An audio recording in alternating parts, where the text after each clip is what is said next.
جنت یا جہنم، تو وہاں کیا ہے؟ خالدین فیہا، ہمیشہ ہمیشہ۔ آپ یہ بتائیے کہ کہیں موت آئی ہے؟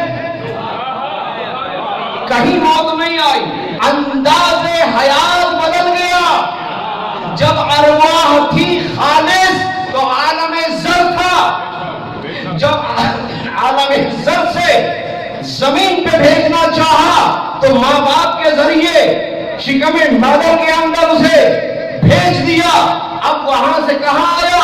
شکم مادر میں دوسرا مرحلہ، حیات چل رہی ہے، کیفیت حیات بدل رہی ہے۔ اب اس کے بعد دنیا میں آیا، دنیا میں آنے کے بعد اب اس نے کیا دیکھا کہ شکم مادر اتنی محدود، عالم مادہ وسیع و عریض۔ تو اب یہاں آنے کے بعد اب جب یہ انسان اس دنیا سے جاتا ہے تو کہاں جاتا ہے؟ عالم برزخ میں۔ وہاں جانے کے بعد کیا دیکھتا ہے؟ یہ دنیا تو کچھ بھی نہیں اس کے مقابلے میں۔ اختیارات بڑھتے جا رہے ہیں، اختیارات بڑھتے جا رہے ہیں۔ عالم برزخ کی حیات کچھ اور اس کے بعد جنت اور جہنم کی حیات کچھ اور۔ تو خدا نے شاہکار کو تخلیق کیا باقی رہنے کے لیے، فنا کے لیے نہیں۔ کیفیت حیات کو بدلتا چلا گیا، کیفیت حیات کو بدلتا چلا گیا۔ جیسے ماں باپ کے ذریعے منتقل ہوا شکم مادر میں، اب اس دنیا سے کس کے ذریعے منتقل ہوگا برزخ میں؟ موت کے ذریعے۔ الموت باب الاخرہ۔ آپ مسجد کے اندر دروازے سے داخل ہوئے، زندہ ہیں یا مر گئے؟ زندہ ہے نا، میں بھی اور آپ بھی۔ تو بس اب دروازے سے داخل ہوں گے موت کے ذریعے۔ جب خدا برزخ کی طرف منتقل کرنا چاہے گا تو اس لیے تو کہتے ہیں کہ انتقال، انتقال یعنی منتقل ہونا۔ کوئی شہر سے دوسرے شہر چلا جائے، کہاں انتقال ہو گیا، منتقل ہو گئے یہاں سے وہاں۔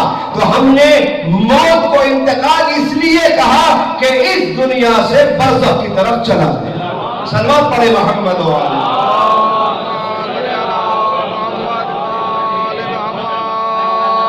انتم ذائقون الموت۔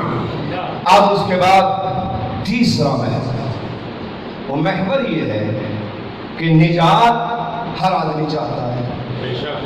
کوئی ہے جو نجات کا خواہاں نہ ہو؟ ہر ایک کو نجات چاہیے۔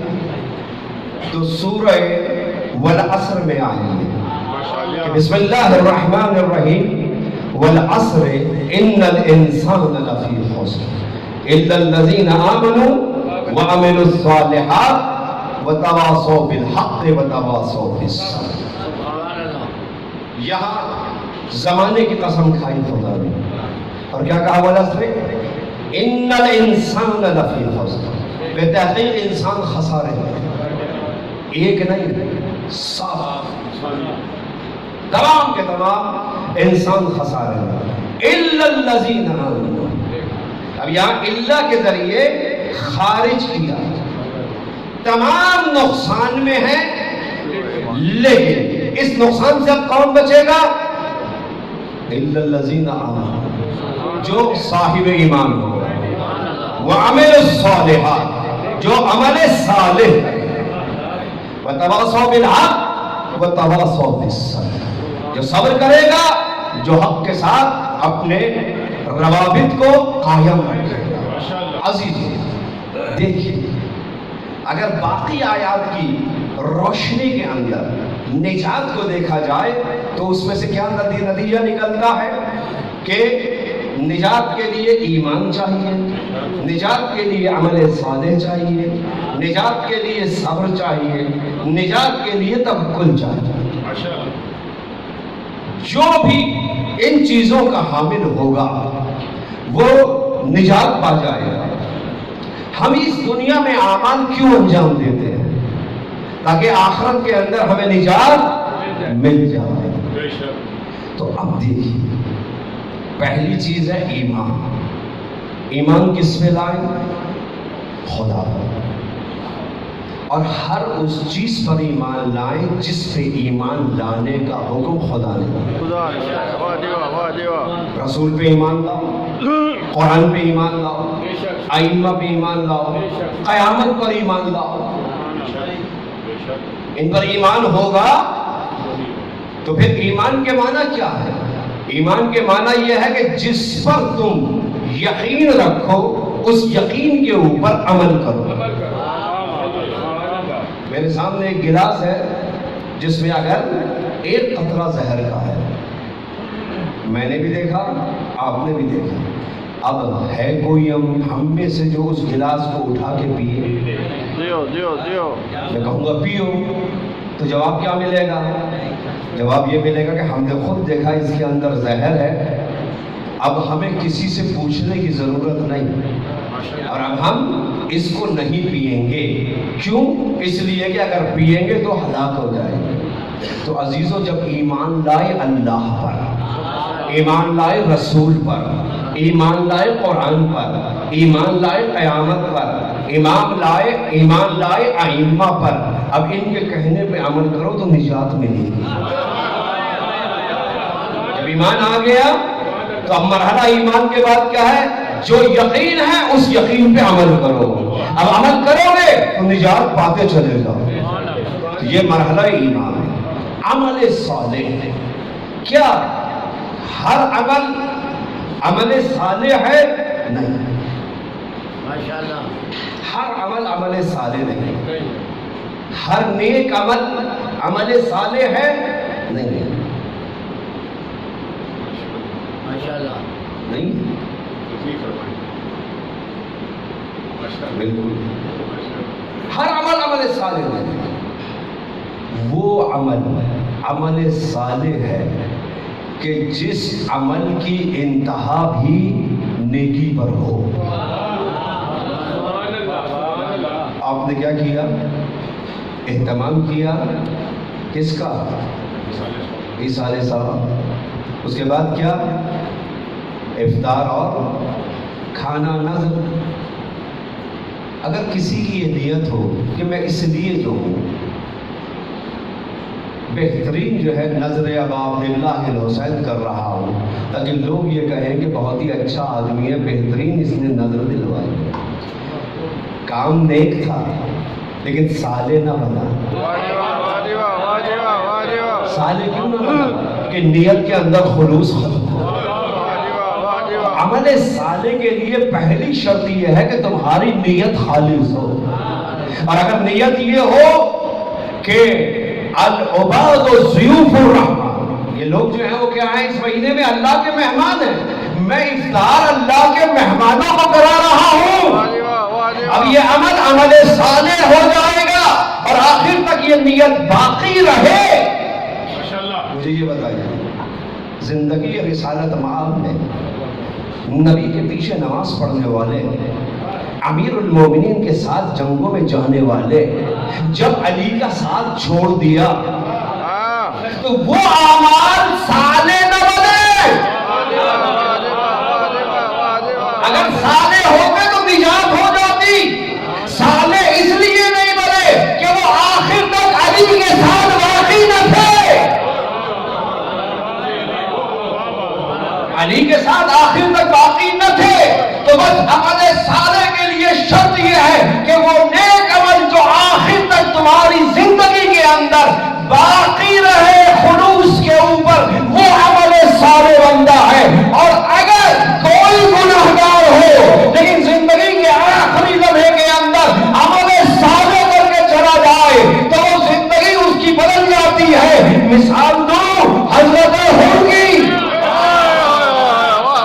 حضرت حر کیا تھے؟ کربلا میں لے کر آ گئے مظلوم کربلا کو، لیکن آخری زندگی حسین کے ساتھ شہادت ملی تو یہ عمل صالح ایسا بنا کہ ساری زندگی پلٹ کے رکھ دی، ساری زندگی پلٹ کے رکھ دی۔ تو عمل صالح اسے کہتے ہیں۔ تو عمل صالح کا ایک کام یہ ہے کہ عمل صالح انسان کی زندگی کو تبدیل کر دیتا ہے۔ اگر میں نماز پڑھ رہا ہوں، نماز پڑھنے کے بعد تواضع آئے تو سمجھ لو کہ یہ عمل صالح لیکن نماز کے بعد میں متکبر ہو جاؤں کہ میری قرت جیسی قرت کسی کی نہیں، میں سب میں سب سے پہلے آنے والا، میں سب سے بہترین قنوت پڑھنے والا، اب یہ نماز بھی عمل صالح نہیں بنے گی،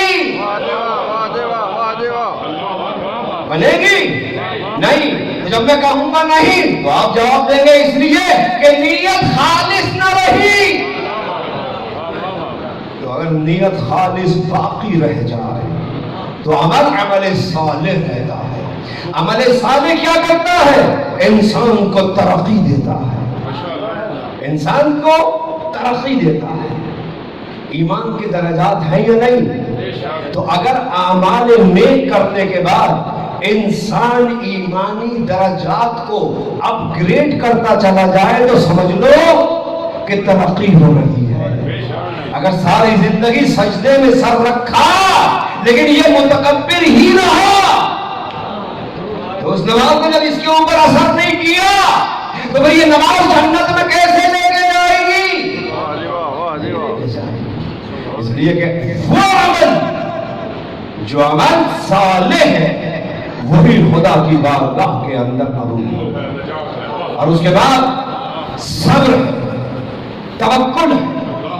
اب آپ دیکھیں یہاں ایک مختصر سا واقعہ 1 سے 1.5 منٹ کا لیکن نتیجہ خیز کہ عمل صالح کسے کہتے ہیں۔ ایک شخص ہے، وہ صاحب تفسیر میزان آیت اللہ محمد حسین طباطبائی کی خدمت میں آتا، جلیل القدر عارف عالم۔ ان کی نمازیں شب کی ذکر کا واقعہ کہ جب سجدے میں جاتے تھے، جب کہتے تھے نا سبوح قدوس رب الملائکۃ والعرش، تو جب اطراف میں جو درخت ہوتے تھے، جو پتھر ہوتے تھے، جو جو چیز ہوتی تھی وہ بھی اس ذکر کو ان کے ساتھ دہراتے تھے۔ اللہ اکبر، اللہ اکبر۔ ایک شخص جو طالب علم تھا، جو ان کے ساتھ رہا کرتا تھا، تو ایک دن اس کے کان درجات ایمان کی بلندی کی وجہ سے کھلے اور وہ عالم تکوین کی تسبیح کو سننے لگے۔ یسبح للہ ما فی السماوات و ما فی الارض، قرآن کہہ رہا ہے ہر وہ چیز جو زمین اور آسمان میں ہے، تو کیا کرتی ہے؟ تسبیح کرتی ہے اللہ کی۔ یہ پتھر، یہ درخت، یہ پتے، یہ جانور، ہر شے اللہ کی تسبیح کرتی ہے۔ یہ اور بات کہ ہم اس تسبیح کو نہ سن سکیں۔ تو اس دن اس کے کان جو تھے ایمان کے درجات کی بلندی کے بعد کھلے اور یہ تسبیح تکوین کو سننے لگا۔ تو اس نے جب سر اٹھایا نا علامہ نے، تو کہا آج میں نے یہ سنا آپ کی تسبیح کے ساتھ یہ تمام چیزیں ذکر الہی میں مشغول تھی۔ معلوم ہے جواب کیا تھا؟ یہ تو مدت سے میرے ساتھ تسبیح خدا میں شریک ہے، آج تیرے یہ کان اس صلاحیت کو پیدا کر پائے۔ تو اب ایک شخص آتا ہے ان کے پاس اور کہتا ہے کہ میں ساری رات اپنی ماں کی پرستاری کرتا ہوں، بیمار ہے ماں، اس کی خدمت کرتا ہوں، جاگتا رہتا ہوں۔ تو آپ جواب دیتے ہیں کہ دیکھ میں نے جتنی نماز شب پڑھی ہے نا پوری زندگی میں، ایک عام انسان کی نماز شب، ایک اس عارف کی اور مفسر قرآن کی کہ جس کی تسبیح کے بعد مخلوق غیر انسان تسبیح کرے اور یہ اس کی تسبیح کو سنے۔ کیا کہتے ہیں کہ تو ایک رات کی پرستاری کا ثواب مجھے دے دے، میری نماز شبوں کے ثواب کو لے لے۔ یہ ہے عمل صالح۔ تو ماں باپ کی اطاعت عمل صالح۔ تیسرا محور آپ کے سامنے پیش کیا۔ تو اب نجات اس میں ہے ایمان، عمل صالح، صبر اور توکل۔ صبر کس پہ ہوتا ہے؟ مصیبت میں بھی ہوتا ہے، صبر خوشی میں بھی ہوتا ہے۔ مصیبت میں تو صبر آپ نے سنا ہی ہے، اور ایک دوسرے کو صبر کی تلقین بھی کرتے ہیں، دلاسا بھی دیتے ہیں مشکل کے اندر، یا کسی کا کوئی اس دنیا سے چلا جائے تو اس کی اولاد کو تشفی دیتے ہیں، تسلی دیتے ہیں، اس سے ملتے ہیں، حوصلہ دیتے ہیں. یہ مشکل خوشی کے اوپر صبر بہت مہم ہے. خوشی کو پہ صبر کیسے؟ ایک شخص نے اپنے بیٹے کی شادی کی، بیٹی کی شادی کی. اب اس شادی کے اندر خلاف شریعت اگر کام ہو رہا ہے، کہیں ناچ ہے، کہیں گانا ہے، کہیں مکس گیدرنگ ہے، تو یہاں یہ صبر کرے. کس بات پہ؟ صبر اس بات پہ کرے کہ وہ حرام چیزیں اپنے بیٹے یا بیٹی کی شادی میں نہ ہونے. صبر کرے گا نا، لوگ کہیں گے، بیٹی کہے گی، بیٹا کہے گا، رشتہ دار کہیں گے یہ کرو یہ کرو، یہ کہے گا نہیں، اسلام یہ کہتا ہے یہ نہیں. تو خواہشات پہ صبر کرے اور اس چیز کو ہونے نہ دے. تو بس یہی نجات کا ذریعہ ہے صبر. ہے یا نہیں؟ تو یہی صبر کیا بنے گا؟ یہ ہے مشکل اس کے اندر، خوشی کے اندر، اور وہ مصیبت کے اوپر کہ جب مشکل آ جائے تو خدا سے گلہ نہ کرے. کیا کہے؟ انا للہ و انا الیہ راجعون. کلمہ استرجاع کو پڑھتا ہے. اب آپ دیکھیے، اب چوتھے محور میں جانے سے پہلے اب یہاں پر میں رکوں. انا للہ، ہم کس کے لیے ہیں؟ اللہ کے. وَإِنَّا إِلَيْهِ رَاجِعُونَ، اور اسی کی طرف ہم نے پلٹ جانا ہے. پلٹ جانا ہے. آئے کہاں سے؟ وہاں سے. جانا کہاں ہے؟ وہاں. ابھی جو بیچ کی زندگی ہے نا، اگر تم نے یہ بھی خدا کے حوالے کر دی تو تم نجات پا جاؤ. بیچ کی زندگی خدا کے حوالے. خدا کے حوالے کیسے؟ کہ حکم تیرا چلے گا، اعضاء و جوارے میرے ہوں گے. ہاتھ وہاں اٹھے گا جہاں تو نے حکم دیا، پیر وہاں جائیں گے جہاں تو نے حکم دیا، زبان وہاں بولے گی جہاں تو نے حکم دیا. جہاں زبان کو نہیں بولنا، زبان رکے گی. کیوں رکے گی؟ دل یہ چاہے گا کسی نے مجھے برا کہا تو میں اس کو برا کہوں. لیکن اگر حکم شریعت یہ آ جائے کہ اگر ماں باپ بھی تمہیں برا کہیں تو پلٹ کر تمہیں حق نہیں ہے کہ ماں باپ کو برا کہو. اب یہاں پر تم نے اپنی زبان کو روک دیا. کیوں روکا؟ حکم خدا یہ ہے. تو اب تم نجات پانے والوں میں سے ہو جاؤ. اب نجات پانے والا وہ ہوگا جو اس دنیا کی زندگی کو اپنے رب کے حوالے ہو جائے. پھر نہج البلاغہ سے امیر المومنین حضرت علی علیہ السلام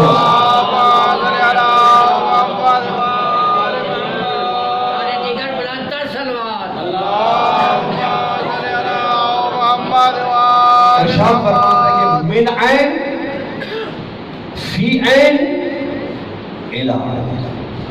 تم فکر کرو، من عین کہاں سے آئے ہو،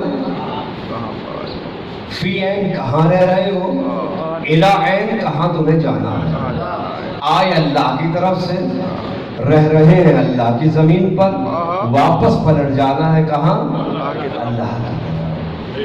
ان للہ، یعنی ہم کس کی ملکیت ہے؟ لام لام ملکیت ہے. یار اللہ پہ جو لام آیا ہے نا، انا للہ، ملکیت ہے. ملکیت یعنی ہم کس کی ملکیت ہے؟ اللہ کی. جو جس کی ملکیت ہوتی ہے، حکم اس ملکیت پہ کس کا چلتا ہے؟ پراپرٹی آپ کی ہے، گاڑی آپ کی ہے، گھر آپ کا ہے، یہ ملکیت ہے، آپ مالک ہیں. تو جہاں چاہیں آپ کیا کریں گے؟ جیسا چاہیں گے استعمال کریں گے. تو جیسا چاہیں گے استعمال کریں گے تو اس کے معنی یہ ہے کہ آپ مالک کی مرضی سے وہ شے ویسی ہی ہونی چاہیے. بس اب لام ملکیت، ہم ملک ہے، اللہ مالک ہے. ہمارا اپنے اوپر اختیاری نہیں ہے، نہیں ہے ہمارا اپنے اوپر. اختیار کس کا ہے؟ اللہ. اگر اختیار ہوتا تو خودکشی کو حرام قرار نہ دیا جائے.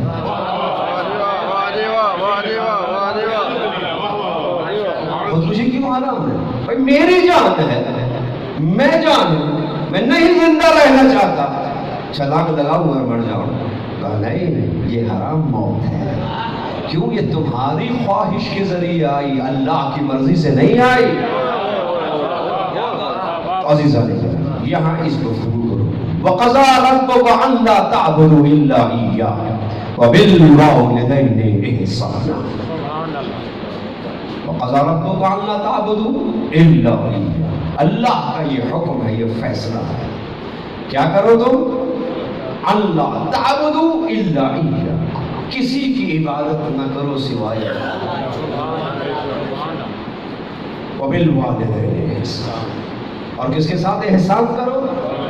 ماں باپ کے ساتھ، ماں باپ کے ساتھ احسان۔ ایک شخص آتا ہے نبی اکرم سے کہتا ہے کہ وبالوالدین احسان، ماں باپ کے ساتھ احسان کیا جائے۔ اگر کسی کے ماں باپ نہ ہو تو نبی نے ارشاد فرمایا کہ کہاں لکھا ہے کہ ان کی زندگی کے اندر احسان کرو؟ لکھا کیا ہے؟ وبالوالدین احسان، ماں باپ کے ساتھ احسان کرو۔ یہ تو نہیں لکھا نا کہ زندہ ہو تو، یہ مطلق ہے، چاہے وہ زندہ ہو یا اس دنیا سے چلے جائے، تم نے ان کے ساتھ احسان کرنا ہے۔ عزیزو رکو اس منزل کی، یہ ماہ مبارک کے سیام ہے۔ اب میرے ذہن میں ایک حدیث آئی، درود بھیجے محمد،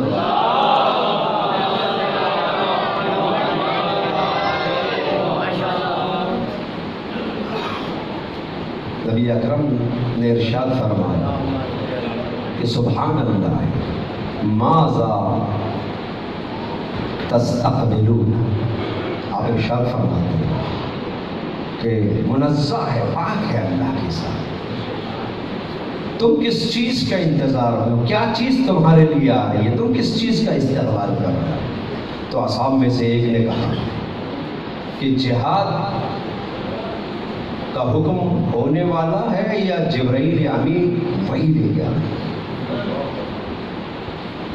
کہا نہیں، نہ حکم جہاد کی بات ہے نہ وحی کی بات ہے۔ کہا پھر وہ کیا چیز ہے کہ جس کا استقبال کرنے کی آپ جو ہے دعوت دیں؟ کہا کہ وہ ماہ مبارک رمضان ہے، ماہ مبارک رمضان ہے، اس کا استقبال کرو۔ اور پھر نبی ارشاد فرماتے ہیں یہ ماہ مبارک رمضان وہ ہے جس میں تمام اہل قبلہ معاف کر دیے جاتے ہیں، تمام اہل قبلہ یعنی تمام مسلمانوں کو خدا معاف کر دیتا ہے، لیکن جو معاف نہیں ہوتے ان میں سے ایک وہ ہے جو میرا نام سنے اور مجھ پر درود نہ بھیجے۔ اللہم صلی علی محمد، مل کے آواز بلند صلوات پڑھیں محمد۔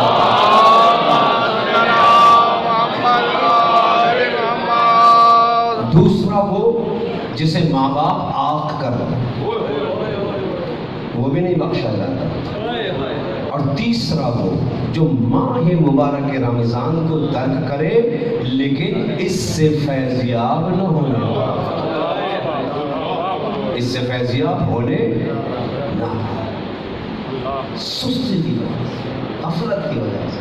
یہ مہینہ وہ جس میں ایک آیت کا ثواب پورے قرآن کے برابر ہے، میں نے اگر پڑھا بسم اللہ الرحمن الرحیم تو اس کا ثواب 6666 یعنی پورے قرآن کے برابر ہے۔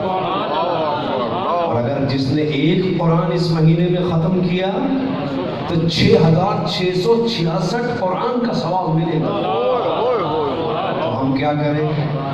اپنے مرحومین کے لیے کم از کم دن میں 4-5 مرتبہ بھی اگر ہم نے سورہ فاتحہ پڑھی تو الحمد، اور 3 دفعہ سورہ توحید اور بسم اللہ کی آیات کو شمار کر لیجئے، جتنی آیات بنے گی اتنے قرآن روزانہ اپنے مرحومین کو ہم بخش دیں۔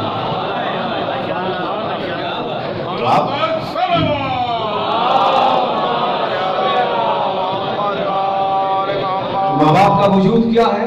سراپا رحمت ہے، سراپا رحمت۔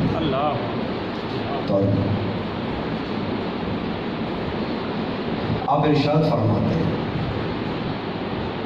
بلکہ ایک واقعہ اور بیان کر دوں، اس لیے کہ یہ واقعات وہ ہیں کہ جو ہمیں بیدار کرتے ہیں اور ہمیں غفلت سے نکالتے ہیں۔ سب سے اہم چیز کیا ہے؟ غفلت ہے، ہمیں غفلت سے ہٹنا ہے۔ اب آپ یہ دیکھیے، اگر ایک ہی کلاس میں بہت سارے بچے پڑھ رہے ہیں، ایک بچہ آتا ہے، سنتا ہے، لیکچر کو آگے بڑھ جاتا ہے، ایک بچہ آتا ہے ٹائم پورا دے رہا ہے لیکن وہ محنت نہیں کرتا اور کان یہاں ایک دوسرا کہیں اور، دماغ کہیں اور، تو کیا ہوتا ہے؟ پیچھے رہتا ہے۔ دونوں ٹائم ایک ہی دے رہے ہیں لیکن ایک کہاں پہنچا، ایک کہاں رہ گیا۔ عزیزوں غور کیجیے گا میری بات، ہم بچپن سے مجالس میں بیٹھ رہے ہیں، بچپن سے مسجد میں آ رہے ہیں، لیکن ہم میں تبدیلی کیوں نہیں آ رہی؟ اس کے معنی یہ ہے کہ آتے ہیں لیکن اپنی غفلت کو دور نہیں کر رہے۔ غفلت کو دور کر، جس نے اپنی غفلت کو دور کیا، بار بار دیکھیے سلمان فارسی نے غفلت کو دور کیا، کتنے مذاہب کو تبدیل کر کے نبی اکرم کے پاس آ گئے، اور جس نے غفلت کو دور نہیں کیا وہ نبی کے ساتھ رہتا ہوا بھی نبی سے دور رہا۔ تو غفلت کو اپنے آپ سے دور کیجیے۔ تو ماں باپ کے چہرے پہ نظر رکھنا، نظر الولد لوالدیہ حبا لہما عبادۃ،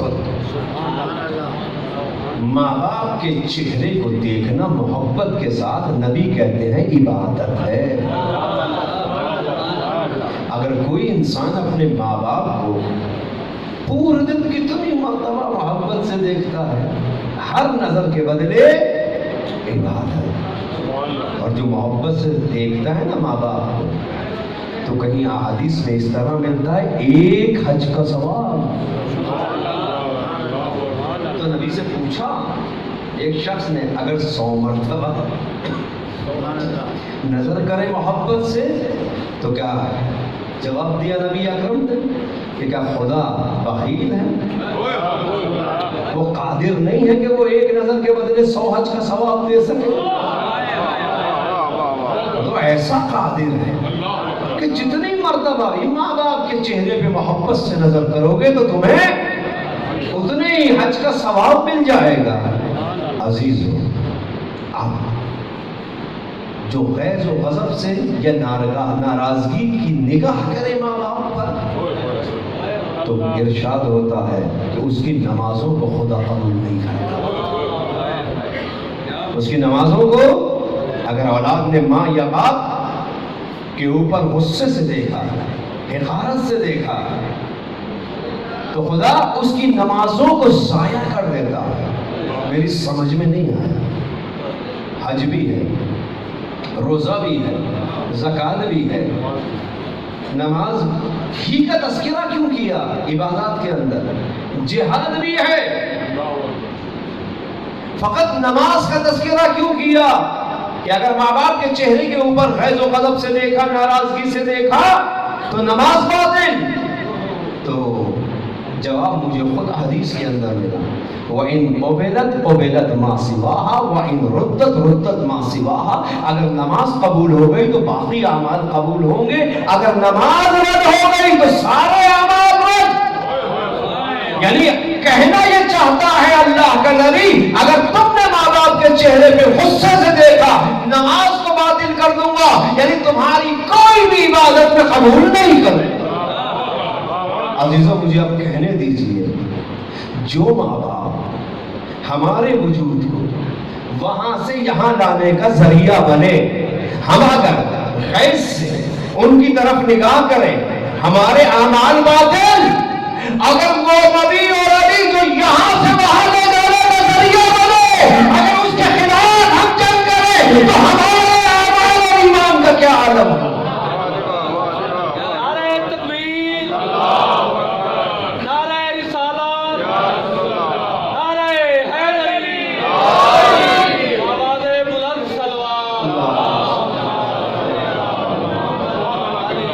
یہ ہے ماں باپ کا وجود، اور اگر اس دنیا سے چلے جائیں ہر جمعے ان کی قبور پر جاؤ، خدا تمہاری مغفرت کرے گا۔ عزیزو، اگر اولاد ہر جمعے ماں باپ کی قبر پر جائے تو بچوں کی مغفرت، اور یہ بچے اگر قرآن اس کے لیے پڑھیں تو اس کی مغفرت کا کیا عالم ہوگا۔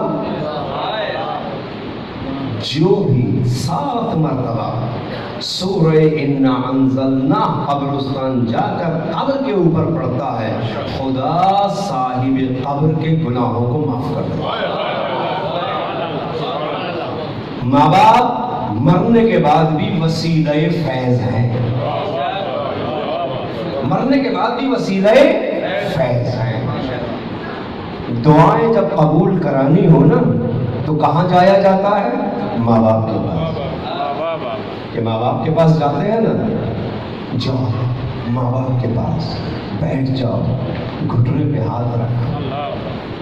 ماں باپ کی دعا خدا رد نہیں کرتا، لیکن اگر ان میں سے کوئی ایک یا دونوں اس دنیا سے چلے جائیں تو کیا وسیلہ فیض ختم ہو گیا؟ نہیں۔ اگر کوئی مشکل ہو، کوئی دعا قبول نہ ہوتی ہو نا، ماں باپ کی قبول پہ جا کے اللہ کو واسطہ دو ماں باپ کا، خدا اس واسطے کے ذریعے تمہاری مشکل حل کر دے۔ یعنی یہ ماں باپ کا جو رشتہ ہے یہ مرنے کے بعد بھی تمہارے لیے وسیلہ فیض بنا ہوا۔ اور اب کیا کرو تم؟ جو تمہارے اوپر، یعنی مرنے والے کے جو پسماندگان ہیں، اولاد ہے، ان کے اوپر جو ایک ذمہ داری آتی ہے، جو روایات میں ملتی ہے، وہ یہ ہے کہ یہ اپنے ماں باپ کے دوستوں کا ویسے ہی احترام کرے جیسے ماں باپ کرتے تھے، جن کے ساتھ وہ حسن سلوک رکھتے ہیں۔ تو اس طریقے سے انسان جو ہے وہ کیا کرے؟ اپنے ماں باپ کا احسان مند ہو۔ اور ہر کار خیر میں سب سے آسان طریقہ کیا ہے کہ ہر کھانے سے پہلے ایک الحمد 3 سورہ توحید پڑھیں، اور ہر نماز کے بعد 3 وقت کھانا کھاتا ہے، 5 وقت نماز پڑھتا ہے، تو ایک دن میں 8 قرآن اپنے مرحومین کو دے رہا ہے۔ معمولی بات ہے 8 قرآن؟ کتنی دیر لگتی ہے؟ ہر نماز کے بعد ایک سورہ فاتحہ ہمیں 2 سے 3 منٹ، اور کھانے سے پہلے وہ کھانا خود کھا لو۔ ہمارے یہاں مشکل یہ ہے کہ فاتحہ آ گئی تو ہم سمجھتے ہیں کہ یہ کھانا ہمارے لیے نہیں ہے۔ نہیں، بہترین کھانا ہم کسے کھلاتے ہیں؟ فاتحہ ہوتی ہے، بہترین کھانا ہوتا ہے، کسے کھلاتے ہیں؟ دوسرے۔ اگر اپنے ہی بچے ضرورت مند ہو، سب سے بہترین مصرف یہ ہے کہ بہترین کھانا اس کی اولاد کو کھلاؤ، اس کا حق ہے، اس کا حق۔ ایسے ایک واقعہ ملتا ہے، ایک شخص کا انتقال ہوا، اس کی زوجہ بہترین کھانا اسے بھیجتی تھی، کسی غریب بچے بیچارے وہی سوکھی روٹی اور بہترین کھانا جو ہے وہ لے کے جاتے تھے۔ ایک دن میں بچوں کے یہ تھا کہ ہم کیوں نہیں کھاتے۔ ایک دن راستے میں بچے کو زیادہ بھوک لگی، اس نے وہ کھانا کھا لیا۔ جب واپس آیا تو ظاہر ہے کہ دے آیا ہوگا۔ رات کو اس بیوی نے اپنے شوہر کو دیکھا، کہا آج کھانا مجھ تک پہنچا، آج کھانا مجھ تک پہنچا۔ اٹھی بیٹے سے پوچھا آج کھانا تم نے کسے دیا؟ پہلے تو گھبرایا بچہ کہ ماں ڈانٹے گی، تو اس نے کہا نہیں، آج ہوا یہ اماں، مجھے بہت بھوک لگی تھی، کھانا بھی اچھا تھا، میں راستے میں بیٹھا اس کھانے کو کھا لیا، دیکھے نہیں آیا۔ تو کیا کہا شوہر نے؟ آج مجھ تک پہنچا۔ تو پہلا حق یہ ہے کہ جو بہترین کھانا ہے وہ کہاں دو؟ اگر گھر ہی کے اندر ضرورت ہے تو انہی بچوں کو کھلاؤ۔ ہمارے معاشرے کا کانسیپٹ کچھ اور ہے، بدلے اس کانسیپٹ کو، اپنے عزیزوں کے اندر رکھو، اپنے خاندان کے اندر رکھو۔ جو کار خیر کر رہے ہو نا مرحوم کے لیے، سب سے پہلے دیکھو کہ اپنے گھر میں یا مرحوم کے رشتہ داروں کے اندر اگر ضرورت مند ہے تو اسے دو. یہ بہترین مصرف ہے. بس عزیزان کرام، یہ 4 محور تھے جو میں نے آپ کے سامنے پیش کیے. پہلا محور موت فنا نہیں ہے، موت بقا. دوسرا محور وہ یہ تھا کہ نجات کن چیزوں میں ہے؟ ایمان، عمل صالح، صبر اور توکل. اور حق کی ایک بات کر کر متصل ہو جاؤں گا مسائل سے. وتواصوا بالحق وتواصوا بالصبر. تمہارا کیا ہونا چاہیے رابطہ؟ حق کی بنیاد پر. انسان روابط رکھتا ہے یا نہیں؟ ماں باپ کے ساتھ رابطہ، استاد کے ساتھ رابطہ، پڑوسیوں کے ساتھ رابطہ، دوستوں کے ساتھ رابطہ. یہ سارے رابطے ہیں یا نہیں؟ یہ رابطے کس بنیاد پر ہو؟ یہ رابطے حق کی بنیاد پر. اگر کہیں کسی منزل میں سگا بھائی بھی مجرم ہے تو تم اس کا ساتھ مت دو. ساتھ اس کو دو جو بھائی کا مخالف ہے. اگر حق اس کے ساتھ ہے تو نجات تمہاری تب ہوگی جب تم بھائی کو چھوڑ کے صاحب حق کے ساتھ کھڑے ہوگے، تب نجات کرے. کیونکہ رابطہ کس بنیاد پر ہونا چاہیے؟ حق. تو بس تم دیکھو یہ کہ حق کس کے ساتھ ہے، یہ مت دیکھو کہ میرا رشتہ کس کے ساتھ ہے. تو بس جس نے حسین ابن علی کو حق جان کے حسین کا ساتھ دیا، وہی انسان جو ہے وہ فلاح پا گیا، کامیاب ہو. میں اپنے بھانجوں سے، بہن سے، عزیز و اقارب سے کہوں گا اس مشکل کے اندر صبر، کرب و بلا والوں کا سامنے رکھو کہ کربلا کی منزل میں حسین مظلوم جیسا صابر امام. کیفیت کیا ہے؟ بہت مختصر. کون حسین؟ وہ حسین جب ماں کی قبر کو چھوڑ رہا تھا تو کس طریقے سے ماں کی قبر سے الوداع ہوا. نانا کی قبر چھوڑ، بھائی کی قبر چھوڑ نکلے، کربلا کے میدان میں پہنچے. شہادتوں کے سلسلے صبح عاشور شروع ہو گئے. آخری منزل آئی کہ علی اصغر کی شہادت.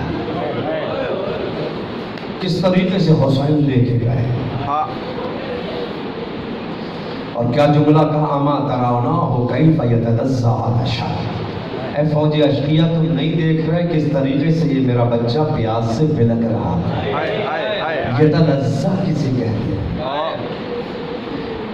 مچھلی جب پانی سے نکلتی ہے تو کبھی اوپر ہوا میں، کبھی زمین پر. اب جب اس میں طاقت نہیں رہتی تو زمین پر دائیں اور بائیں کروٹیں دیتی ہے، اور جب یہ طاقت نہ ہو تو فقط زمین پر ایک جگہ رک کے کبھی اپنے دہن کو کھولتی ہے. اس کیفیت کو یتلذا کہتے ہیں. حسین نے کہا ما ترانا ہو کیف یتلذا، میرے اصغر میں اتنی بھی طاقت نہیں کہ ہاتھ اور پیر کو ہلا سکے، فقط دہن کو کھولتا ہے اور بند کرتا ہے. اب فوج عشقیہ منہ پھیر کے رونے لگی. ایسے میں حرملہ کا تیر چلا، وہ تیر علی اصغر کے گلے میں پیوست ہوا. حسین نے اس خون کو لیا، اپنی ریش مبارک کے اوپر مل دیا. اب حسین کہاں چلے؟ یہ آخری شہید تھا.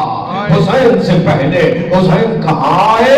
حسین آئے ہیں جناب سکینہ کے خیمے میں۔ جب جناب سکینہ کے خیمے کے اندر آئے نا مظلوم کربلا، جناب سکینہ جو خیمے کے اندر موجود تھی، سامنے سے اپنے بابا کو آتے ہوئے جو دیکھا نا، جب بابا کی یہ کیفیت دیکھی اپنے چہرے کو پلٹ دیا اور ایک چیخ مار کے کہا، بابا آپ کی یہ حالت کس نے بنا دی؟ یہ چہرے پہ خون کی